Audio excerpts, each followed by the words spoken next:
The morning they tried to evict me started like any other. Quiet, fog rolling off the lake, coffee barely warm in my hand. I'd only been in the house for 3 weeks. Still unpacking boxes. Still learning the neighborhood. I didn't even know there was an HOA until a white SUV rolled up my driveway, like it owned the place. 2 people stepped out, clipboards in hand, faces already twisted with authority. No greeting.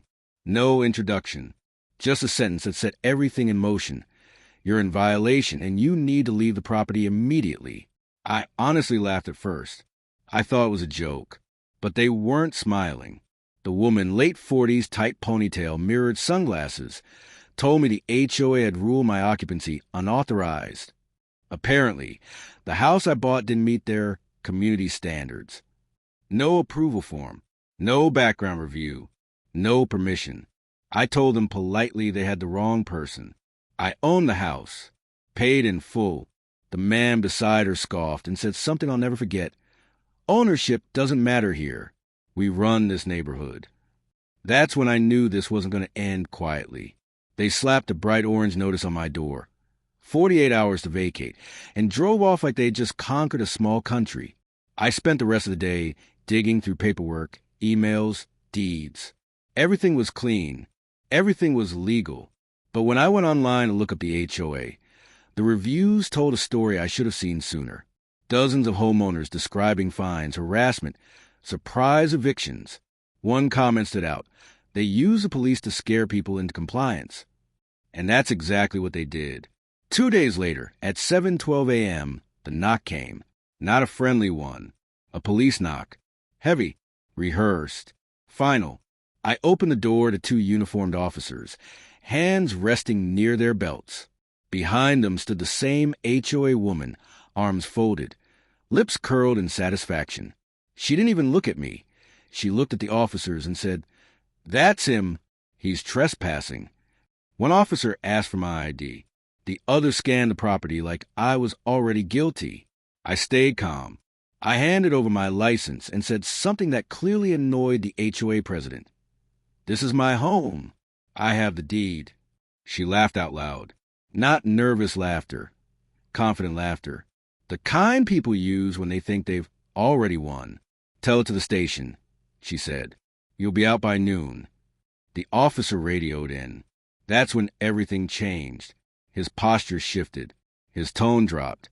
He stepped aside, stared at the radio, then looked at me again, this time differently, respectfully. Confused, the second officer walked a few steps away and made a call of his own. The HOA woman noticed a mood change and snapped. "What's taking so long?" "Just arrest him." The first officer cleared his throat and said, "Ma'am, can you step back for a moment?" She didn't like that. What she didn't know, what no one in that HOA knew, was that 6 years earlier, after my father passed, I inherited more than just property. He'd been a quiet man, never flashy, but he owned assets across the county. One of them wasn't a house. It wasn't land. It was the building the police department operated from. Long-term lease. Public knowledge, if you ever bother to check county records. The officer came back and handed me my ID.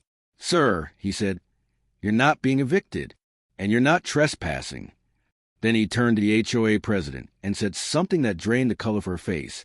"You filed a false report." She tried to interrupt. She raised her voice. She threatened lawsuits. But the damage was already done. The second officer had returned, and now he wasn't smiling either.